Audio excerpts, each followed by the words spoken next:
What's up guys, today we'll be going over the new Ritual Gambit weapon exit strategy and be going over all the different perks, which ones are the best, breaking it down in PvE and all those good things. And in this video we will also be comparing it to the Recluse and seeing if it can compete with it. They are in two different slots and we'll see which one is better and if it's even worth using this over the Recluse, or is Recluse just simply better. So first, how to get this weapon: you have to do this quest line from the Drifter. You need 150 SMG multi-kills, then also 125 medals earned, then also 5,400 points earned, and you earn points by banking motes. So when you're doing this, honestly, just go ahead and throw on the Recluse and go play regular Gambit. You'll be able to get the most kills in regular Gambit, also the most motes banked in that game mode also. And more likely, by the time you have all the motes banked that you need, your multi-kills and medals will be done. So this quest line honestly isn't that bad outside of having to play Gambit. At least it's not a full reset of Gambit like previous pinnacle weapons. So this ritual weapon is pretty good. It feels a lot like Recluse when you just pick it up and don't really examine it too much. It's a 900 RPM SMG just like Recluse, pretty much the same magazine, and with either Swashbuckler or Surrounded, it feels like pretty much the same time to kill as Recluse, so it honestly feels a lot like Recluse when you're first using it. Now let's go ahead and break down the different perks. In the first slot, you have the option between Underdog. This weapon gains a boost to reload speed as your health gets lower. Then also the other one in the slot, Threat Detector, increased reload stability and handling when enemies are in close proximity. So let's go ahead and test Underdog first and see what that one does. So first, looking at the base reload speed of this weapon with no reload perks at all, it takes 1.783 seconds. Now proccing Underdog by getting weak, as you saw right there, it popped up on the side of my screen. Now testing the reload once again, it's 1.233 seconds, so quite a bit quicker. Now we go ahead and put on Threat Detector once again, testing the reload with Threat Detector ×2, which is the highest it goes, just under 1.4 seconds, so not quite as fast as Underdog, but this will also increase your handling, then your stability, so things like swap speed, your ADS time, then also your stability. As you saw right there, without moving my mouse at all, shooting at the wall, it went up pretty far. Now if we get Threat Detector ×2, it should increase our handling, which is kind of hard to show off, but that is swap speed and things like that. Then the stability is a lot better, as you saw right there. It was almost like 50% less recoil. So that will definitely help a lot with console players and controller players, and obviously PC also. So between these two perks, Threat Detector is definitely better. It does pretty much what Underdog does, to increase reload speed without having to be weak, and you only need 2 enemies nearby, which using an SMG, obviously that's not happen a lot. Then on top of that, you get the better handling and stability, which is going to help greatly overall. So that's why Threat Detector is definitely the better perk in the first slot. Now looking at the next two perks, it's going to be Swashbuckler or Surrounded. Swashbuckler is this weapon gains increased damage from melee kills and kills with this weapon. And looking at Surrounded, this weapon gains bonus damage when 3 or more enemies are in close proximity. So first, looking at Swashbuckler and seeing what that does with a minor spec on the weapon, because you can do that while using Swashbuckler.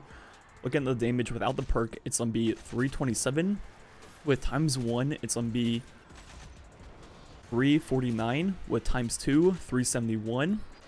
With ×3, it's going to be 393. With ×4, it's now going to be 414. And finally, with ×5, the highest stack of Swashbuckler, it's going to be 436. So looking at the percents of Swashbuckler, it's going to be 6.7, 13.5, 20, 26.6, then finally 33.3 with ×5. And another thing about Swashbuckler that makes it really good for shotguns and SMGs is when you get a melee kill, you get ×5 instantly, the full stack of Swashbuckler, which makes it very easy to proc the entire perk right away.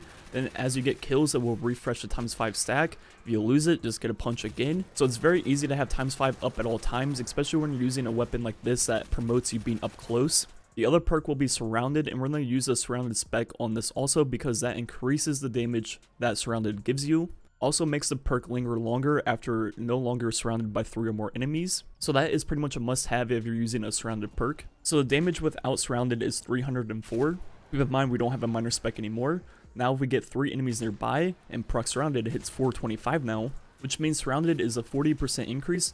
Yet with the full perk, it's still lower than Swashbuckler ×5 because of the fact that we can't use a minor spec at the same time. But with that being said, Surrounded obviously pairs really well with Threat Detector. They both work when close to enemies, so if you're using both at the same time and playing very aggressive, obviously you're going to be getting both perks, and that obviously pairs really well and flows really nicely.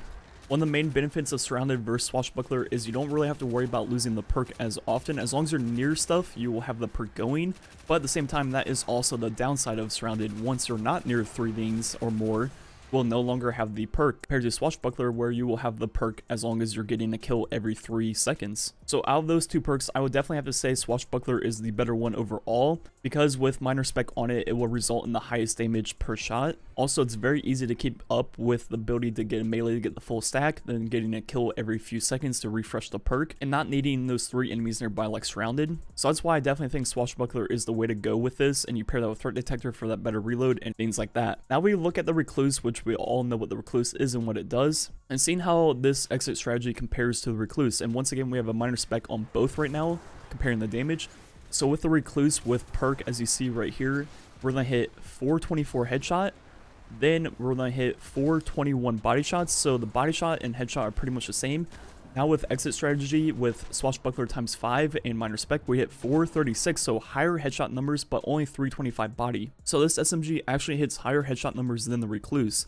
And it doesn't have Feeding Frenzy, but it does have Threat Detector, and if you pair that with an enhanced SMG loader, which is on this season's artifact, so you can use that pretty much for free, only 1 energy, you'll then more or less have the exact same reload speed as the Recluse with Feeding Frenzy. Both of them be the max reload speed possible for the weapons, so you're not really losing out on not having a main reload perk. And on top of that, these two weapons are in different slots, so exit strategy could be very good depending on what your build is. If you're using something like Anarchy and Soul Survivor, well, you can't use Recluse, so exit strategy would actually be really good in that build to have a kinetic SMG that kind of acts like Recluse. Or if you're even using someone like Ariana's Vow or 1-2 Punch or even Divinity, all these different builds you cannot be using the Recluse, so exit strategy would be very good in those builds and kind of replace Recluse. So overall, can exit strategy compete with Recluse?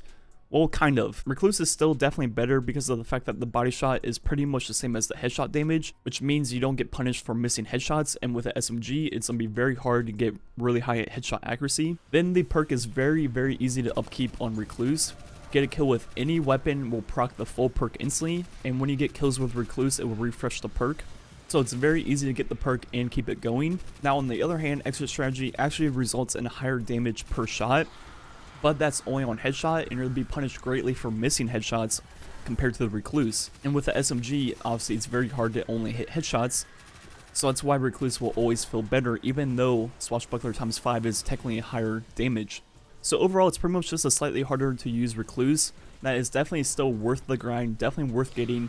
And depending on your build, if you can't use Recluse, this is the next best option. I'm definitely looking forward to getting it on my account and using it with my Divinity build, and I think it would work really well there. Anyways, I think that's all I have to say about the weapon. Let me know if you guys have this or plan on getting it. Anyways, the rest of the video will be just a little bit of Strike gameplay and the new Scarlet Keep. Anyways, thanks for watching. Catch you guys next time.